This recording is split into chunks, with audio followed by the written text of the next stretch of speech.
Hello নমস্কার and welcome to my channel. তো তোমরা দেখিয়েছো আমি আমার মায়ের বাড়ি থেকে শ্বশুর বাড়িতে এসেছি। এবার পরদিন সকালবেলা আমি রেডি হয়ে নিয়েছি। আমাদের বাড়িতে আজকে সত্যনারায়ণের ভিডিও বানিয়ে নিলাম। তারপর বসেছিলাম আমি আমার হাজব্যান্ড পুজোতে তো বজরং বলিজি পুজো এদিন হয়েছিল 5th আগস্টে। এদিন আমার বার্থডে ছিল। আমার কী সেলিব্রেশন করেছি কীভাবে করেছি সেটা আমার হাজব্যান্ড গজাটা মাঝছিল। তারপর চলে এলাম আমাদের ঠাকুর ঘরে। এটা আমাদের ঠাকুর ঘর, দেখে নাও তোমরা সবাই। খুব সুন্দরভাবে সাজানো আছে, যতটা পারা যায় সেভাবে সাজানো আছে।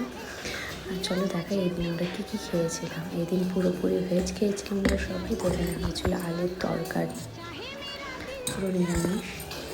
তার সঙ্গে ছিল এটা কচুরি, আর